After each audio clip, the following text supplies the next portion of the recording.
அஸ்ஸலாமு அலைக்கும் வரஹமத்துல்லாஹி வபரகாத்துஹு. இந்த துல்கஜி மாதத்தில் நம்ம செய்ய வேண்டிய அமல்கள் பற்றி ஒரு அருமையான பயான் உங்களுக்காக பதிவு செய்கிறேன். இந்த அமல்களை நம் பின்பற்றி இந்த துல்கஜி மாதத்தில் நம் அனைவருக்கும் இன்ஷா அல்லாஹ் வரக்கூடிய காலங்களில் நாம் ஹஜ்ஜி செய்யக்கூடிய பாக்கியத்தை அல்லாஹ் நமக்கு தருவதற்காக நாம் அனைவரும் அல்லாஹ்விடத்தில் பிரார்த்திப்போம்.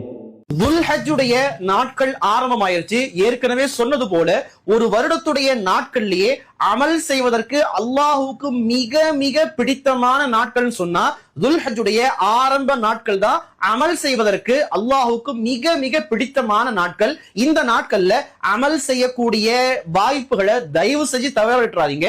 இந்த நேரத்துல இன்னொரு விஷயம் என்னன்னு சொன்னா, நாம துல்ஹஜ்ஜுடைய பிறை 9 ஃபஜ்ர்ல இருந்து துல்ஹஜ்ஜுடைய பிறை 13 அசர் வரைக்கும் ஒவ்வொரு தொழுகைக்கு பிறகும் அல்லாஹு அக்பர் அல்லாஹு அக்பர் லா இலாஹ இல்லல்லாஹு அல்லாஹு அக்பர் அல்லாஹு அக்பர் வலில்லாஹில் ஹம்த் என்பதாக ஃபர்து தொழுகைக்கு பிறகு ஒரு முறை சொல்வது வாஜிப். கண்டிப்பாக நாம எல்லாரும் சொல்வோம். வீட்டுல இருக்கக்கூடிய பெண்கள் அவங்க தனியா சொல்லுவாங்க, ஆண்கள் பள்ளியில சொல்லுவாங்க. ஆனா இன்னொரு விஷயத்தை எதை மறந்துறோம் அப்படின்னு சொன்னா, இந்த பிறை 9க்கு முன்னாடி இருக்கக்கூடிய 8 நாட்கள்ல அதிகமாக தக்பீர் அல்லாஹு அக்பர் அல்லாஹு அக்பர் தஹ்லீல் லா இலாஹ இல்லல்லாஹு அல்லாஹு அக்பர் என்பதாக அதிகமாக சொல்லணும். சஹாபாக்களுடைய ஒரு நடைமுறையாகவே இது இருந்திருக்குது.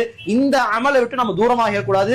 நிறைய தான தர்மங்கள் செய்யுங்க, நிறைய குர்ஆன் ஓதுங்க, நோன்புகள் வைக்க முடிந்தா இந்த ஆரம்ப 8 நாட்களையும் கண்டிப்பா நோன்பு வைங்க. எல்லா விதமான நல்ல அமல்களையும் தேடி தேடி செய்வதற்கு முயற்சி செய்யுங்க.